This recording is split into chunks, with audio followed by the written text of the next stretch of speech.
Hello friends, आप सभी का आपके अपने यूट्यूब चैनल बीपीएससी टीचर प्रशांत में हार्दिक स्वागत है।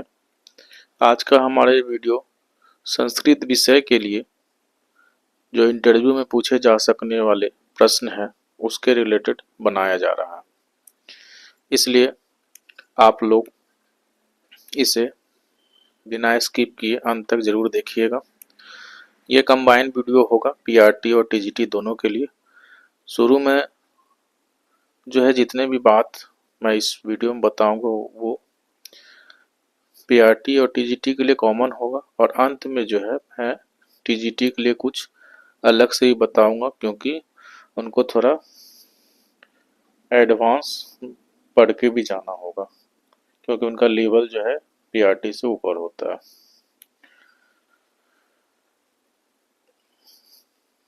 आप सभी को पता है कि बिहार में आचार्य चयन परीक्षा भारतीय शिक्षा समिति के द्वारा दक्षिण बिहार के लिए ली गई 28 दिसंबर को, जिसका रिजल्ट अभी तक नहीं आया है।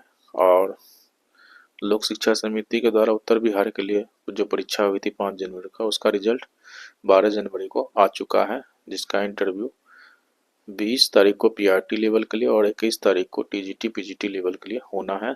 और जो भारतीय शिक्षा समिति है उसका इंटरव्यू 23 जनवरी को पीआरटी लेवल के लिए और 24 जनवरी को टीजीटी पीजीटी लेवल के लिए होना है।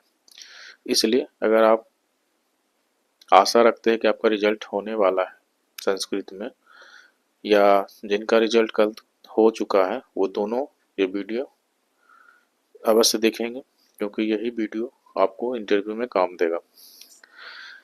चलिए वीडियो स्टार्ट करते हैं। सबसे पहले आपसे ये प्रश्न पूछा जा सकता है कि व्याकरण क्या है। दूसरा है वर्ण प्रकरण। वर्ण प्रकरण में आपको स्वर किसे कहते हैं, कितने होते हैं स्वर संस्कृत में। फिर व्यंजन किसे कहते हैं, कितने स्वर जो है आपके व्यंजन संस्कृत में है। उसके अलावा मूल स्वर क्या है, संधि स्वर क्या है, प्लुत स्वर क्या है, स्पर्श स्वर क्या है, घोष वर्ण किसे कहते हैं, अघोष वर्ण किसे कहते हैं, अल्प प्राण किसे कहते हैं, महाप्राण किसे कहते हैं, अंतस्थ वर्ण क्या है, उष्ण वर्ण क्या है, अयोग वाह वर्ण क्या है। ये आपको वर्ण प्रकरण में पढ़ना है। उसके अलावा तद्धित प्रत्यय और कृदंत प्रत्यय में क्या अंतर है, ये भी पूछा जा सकता है। अगला है संधि से आप क्या समझते हैं। संधि और समास में क्या अंतर है।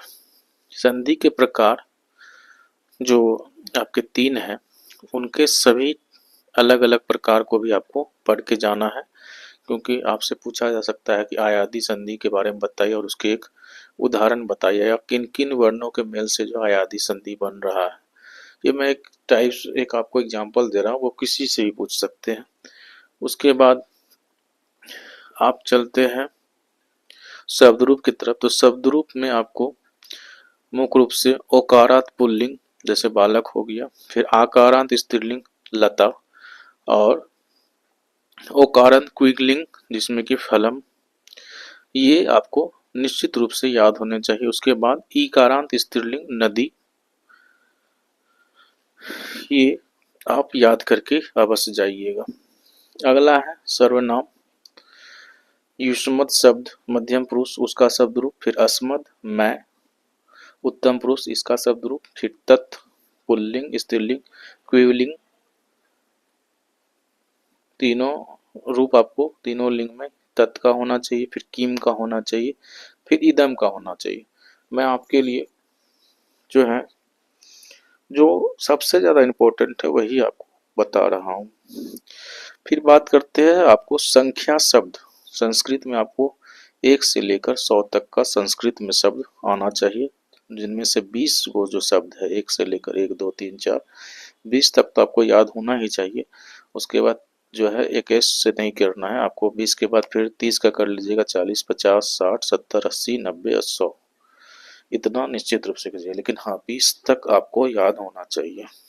फिर आपसे पूछा जा सकता है धातु किसे कहते हैं, लकार कितने प्रकार के होते हैं, अकर्मक एवं सकर्मक क्रिया के भेद पूछ सकते हैं।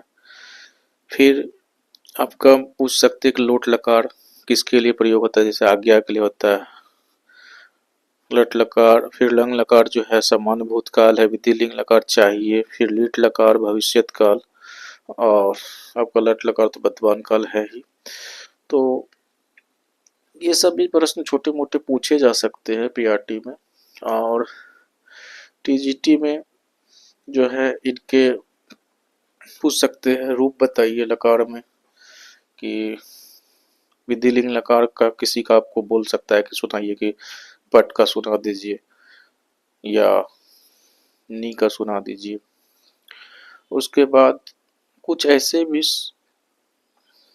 धातु रूप होते हैं जो कि धातु कुछ होता है और वो अपना जो है रूप बदल के अलग अलग लकार में लिखाते हैं, जैसे अस्था, वो तिष्ठ ठहरना जिसको कहते हैं। तो लट में तो तिष्ठति चलता है, लेकिन लिट में जो है स्थायस्ति का चलता है।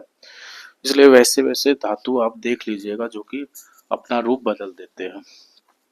फिर अस, जिसको होना बोलते हैं, अस्थि, अस्थ संति, इसका निश्चित रूप से आपको सभी फॉर्म में धातु रूप याद कर लीजिएगा। फिर कारक प्रकरण में को अच्छी तरह से आपको याद करके जाना है, जिसमें विभक्तियों के लिए विशेष प्रयोग जैसे होते हैं, जैसे कर्तरी प्रथमा, कर्मणि द्वितीया, क्रिया विशेषणे द्वितीया, सहार्थे तृतीया, दानार्थे चतुर्थी, तदार्थे चतुर्थी। ये सब कुछ महत्वपूर्ण विभक्तियों के प्रयोग है। फिर अव्यय प्रकरण में जो अव्यय महत्वपूर्ण होंगे, जैसे कि कदा, तत्र, स्व, त्रहि, पुरा, तदा, किम, मा, यथा, हि, यत्र, यत्, हया, इदानीम, ये सब कुछ महत्वपूर्ण अवयव है। इनका हिंदी आपको पता होना चाहिए और उपयोग पता होना चाहिए। फिर आपसे ये प्रश्न पूछा जा सकता है, क्या उपसर्ग और अवयवी भाव समास में प्रयुक्त होने वाले सभी शब्द अवयव है? इसका उत्तर आपको करके जाना होगा। फिर समास प्रकरण का आपको पूर्ण पकड़ होना चाहिए, जो महत्वपूर्ण समास है उसके नाम और उदाहरण जो बार बार परीक्षा में आ रहे हैं वही आपको देख के जाना है। फिर उपसर्ग में आपका प्रमुख उपसर्ग कौन कौन से हैं और उसका क्या अर्थ है ये पता होना चाहिए। फिर प्रत्यय में मुख्य रूप से आपको कत्वा, लैप और तुमुल प्रत्यय देखना है। आपको वाच्य परिवर्तन करने आना चाहिए। कर्तृवाच्य को भाववाच्य में और भाववाच्य को कर्तृवाच्य में आपको परिवर्तित करवाया जा सकता है। फिर अनुवाद आपको इन्हीं सब में से किसी से दिया जा सकता है। उसके बाद जो 6 से 10 तक के एनसीईआरटी बुक है उसमें आपको जो दोहा फेमस है अलग अलग कवियों के, वो आपको करके जाना चाहिए, ताकि वो वहाँ पूछे कि वो दोहा जो है आप बोर्ड पे लिख दीजिए या सुनाइए अर्थ के साथ, तो आप सुना सके। वहाँ ऐसा ना हो जाए कि आपको लगे कि मैं तो कुछ जानता ही नहीं हूँ, क्योंकि आप जो है इस यहाँ पर टीचर बनने वाले हैं तो आपको एनसीईआरटी पर पकड़ होना ही चाहिए। ये जो है आपका जो कॉमन था टीजीटी और पीआरटी के लिए मैंने बता दिया। अब टीजीटी चूंकि सीनियर क्लास है तो उनके लिए अब क्या खास हो सकता है, तो उनको जो है अपने बारे में कम से कम 5-6 लाइन संस्कृत में बोलने आना चाहिए, जिसको हम लोग बोलते हैं इंट्रोडक्शन। तो इंग्लिश में इंट्रोडक्शन उनको अपने बारे में संस्कृत में वो बोल पाए तो ये उनके लिए अच्छा होगा। उसके अलावा उसको लेटर लिखने के लिए संस्कृत में आना चाहिए। लेटर का जो फॉर्मेट होता है वो आना चाहिए, और आप कम से कम जो है 9-10 के जो बुक होंगे एनसीईआरटी के उनको पढ़ लीजिएगा। उसमें जो महत्वपूर्ण दोहे होंगे उनको करके ही जाइएगा। उसके अलावा आप देख लीजिएगा अपने बुक में कुछ महत्वपूर्ण अगर इसमें से जो रह गया होगा व्याकरण संस्कृत का वो अगर है तो आप कर लीजिएगा, क्योंकि सिलेक्शन आपको लेना है तो आपको भी थोड़ी सी मेहनत करनी होगी। अगर हमारा ये वीडियो आपको पसंद आया होगा तो लाइक करके दोस्तों में शेयर कर देंगे, और चैनल पे नए हैं तो चैनल को सब्सक्राइब करके बेल आइकन को दबा देंगे, ताकि हमारे आने वाले नेक्स्ट वीडियो का नोटिफिकेशन आपको मिल सके। अगर आपके पास किसी भी तरह का प्रॉब्लम होगा कोई क्वेरी होगी तो मुझे कमेंट कीजिएगा, मैं कमेंट का जवाब निश्चित रूप से दूंगा। अगर आप अभी तक हमारे व्हाट्सएप ग्रुप से नहीं जुड़े हैं तो ग्रुप से जुड़ जाइएगा।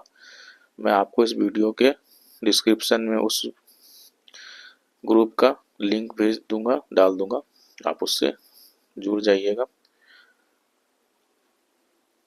वीडियो को अंत तक देखने के लिए धन्यवाद। जय हिंद, जय भारत।